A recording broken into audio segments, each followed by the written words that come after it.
All right, Michael Van Runkle here for HotCars.com.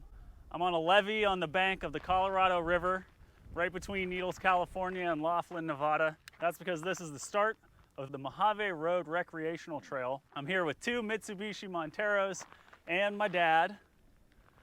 Dad's got the 94 SR. The previous owner built it up a little more hardcore than mine. Went all out, no expenses spared.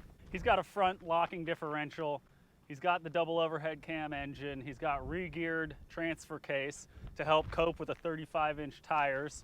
He's got rock sliders, an 1.75 inch body lift, a custom front bumper with a winch. It's pretty much everything you can do to a Montero has been done on this thing. My 1998 definitely looks cooler because it's got the blister fenders that make it a Gen 2.5 and highly desirable, but it's pretty much stock 31-inch tires without all of the sweet accessories that Dad's added on, like his snorkel, his hardcore roof rack, and this rear trailer hitch mount that's holding some firewood for later. It's a hot day, it's nice and windy. Last time we were here, it was really windy also, but it was freezing, and we did the Mojave Road in a Jeep Gladiator Rubicon. That thing made mincemeat of the trail. It was a cakewalk, no problem at any point.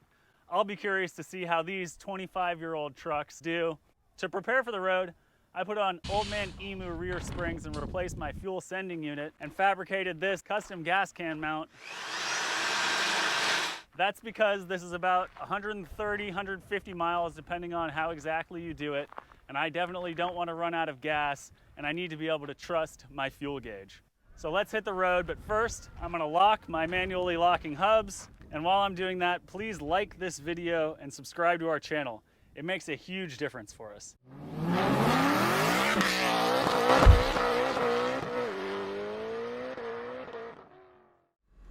So starting out on the trail, the first thing you want to do is reset your trip odometer to 0.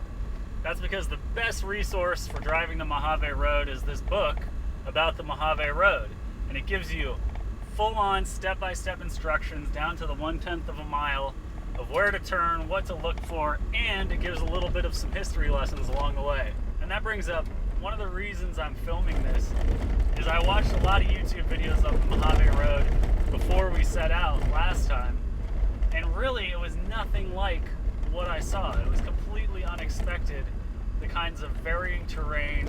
We were, of course, in a Jeep Gladiator Rubicon that could handle anything. But the overall speed of the road was a lot lower than I expected. And that made one of the major considerations the Gladiator's fuel economy. It averaged around 12 miles per gallon on the dirt, which is really good considering we were in four-wheel drive the entire time. And, you know, going between 5 and 20 miles an hour most of the time. The question is, how's that going to compare to a 25-year-old Mitsubishi Montero? I just have no experience off-roading it, so I don't know what kind of MPGs it's going to get. We're turning off right next to another agricultural field here. They have some pretty good irrigation ducts set up, I think maybe from the river even. But here we go. And it's only about another half mile before it turns into real sort of sandy desert driving. Now's a good time. It's getting a little bit sandy and deeper to put the Mitsubishi into its 4 high setting. And here we go into some sandy bumps. When you use Dennis's book as your guide for the Mojave Road, it gives you very specific, detailed instructions, but it sort of neglects to give you the overall goal of what you're doing for the next couple miles. So it might tell you at this little fork, make sure you stay to the right and follow the cairns, but it doesn't tell you basically all roads lead to the same place, and you're just trying to get to the highway that we're about to reach. Here we're coming up to a road. Here we go, turning off the road that we were on for a couple hundred feet. Now we're getting into what some might call the real part of the Mojave Road. Now that we're really towards the off-roading section, I can take off my seatbelt. It'll be interesting to see how this truck does. And I'm watching Dad behind because he's got a lot more weight on, and he has no rear sway bar. It's starting to get a little bit more interesting. interesting. You can see someone has painted some of the rocks red. There are a lot of little intercrossing roads that it's easy to get lost on. The best bet is to keep the eye out. Sometimes there are little pink flags, sometimes there are signs, sometimes there's just cairns, sometimes there's nothing, and the book becomes very important. Here we're approaching what would really be the first part that would give someone in a normal car a little bit of trouble. There's some good rocks along here, and it starts getting a little bit slippery. But let's see how the Montero does. Getting some scratches going, first things first. Here we go, it all meets up again. Should have known. We're sliding a little. Nothing too bad. But the truck's temperature gauge is probably a little higher because we're going so slow. I put it in low for the automatic transmission. I've got the center differential locked and the rear locked. It's definitely starting to get a little bumpier. With the good angles here. One thing that I get super paranoid is that there are some pretty sharp rocks. And if you're just cruising along at 15 and all of a sudden, boom, you aren't paying attention for a second, that's a good chance to get flat. Luckily, I've got a spare. He's got a spare. His spare is super worn down. Mine is the nicest tire on this truck. This is going to be interesting to see how he does through here with that big thing hanging off his ass. Woo! Starting to hear the suspension creak in there.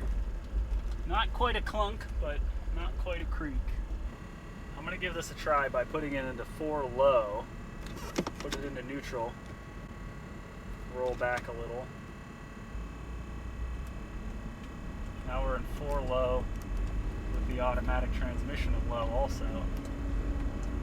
Wow, it's revved up much, much higher. Oh, looks like Dad stopped.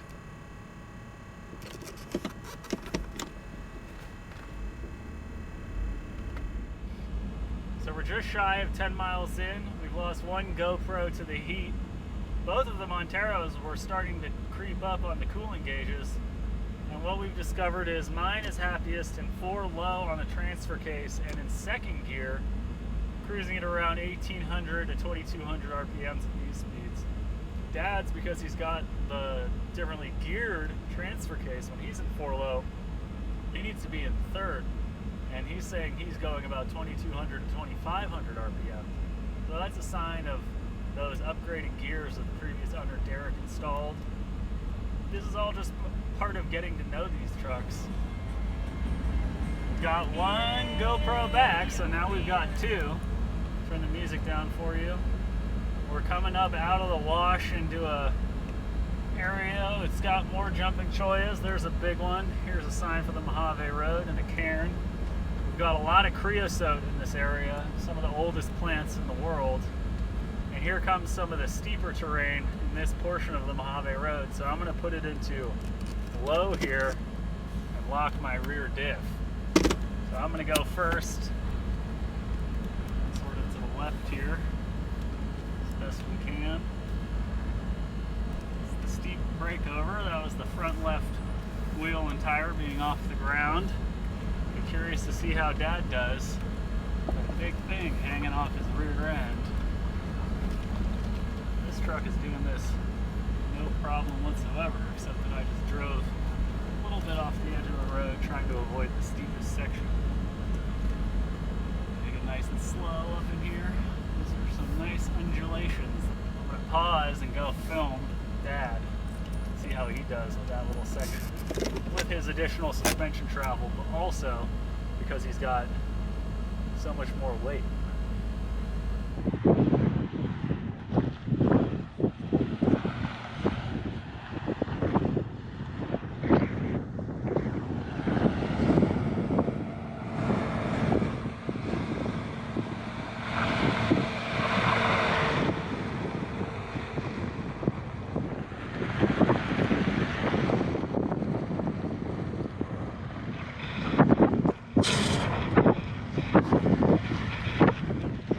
Well, we lost the end of the hitch thing.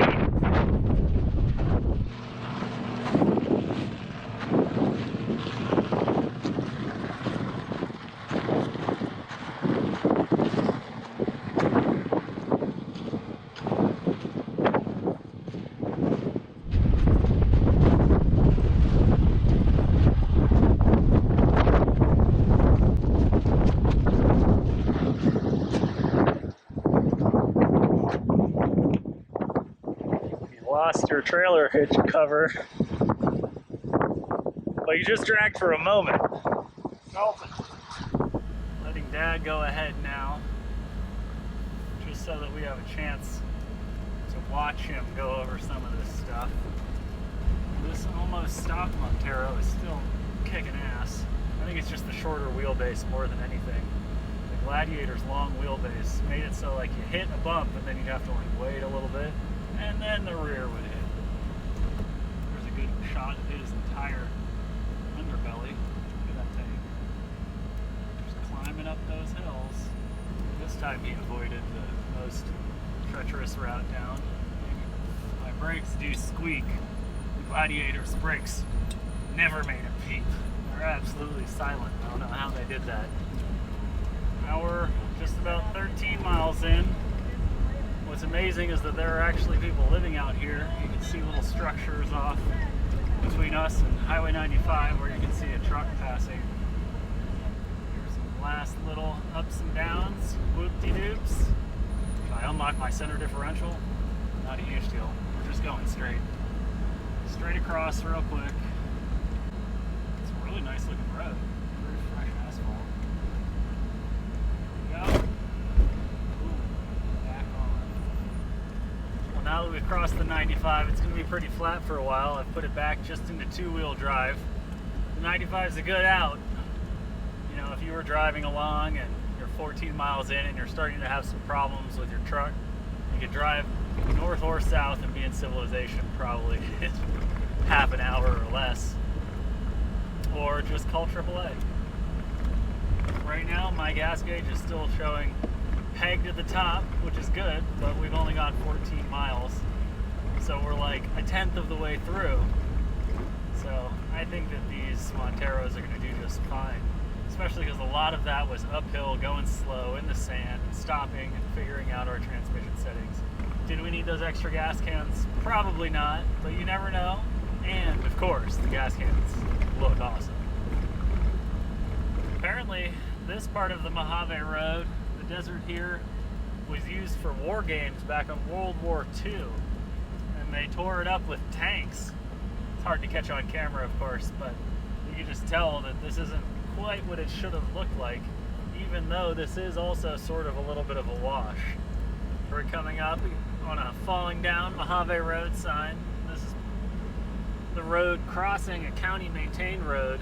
This is really a very rocky area. So my steering wheel is really starting to shake. It's slow going.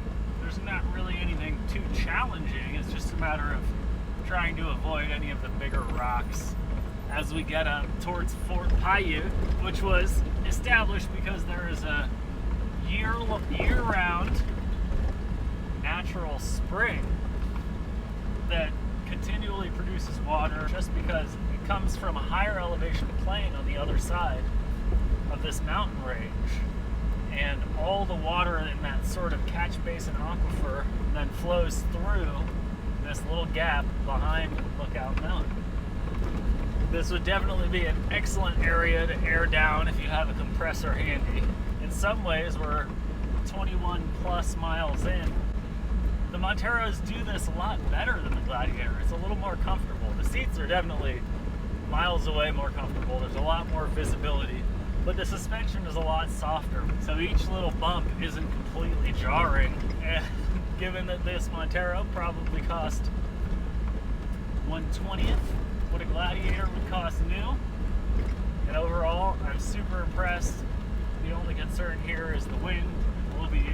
Will we be able to find an empty campground that is maybe a little bit shielded, or should we keep going, go back out from Fort Paiute and loop around and go over Paiute Ridge and see how the weather is on that side?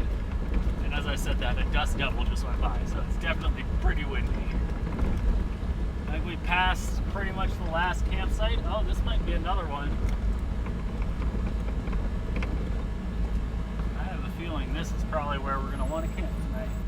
I'm going to keep going up to the fort and see if there's anything a little closer up in this valley.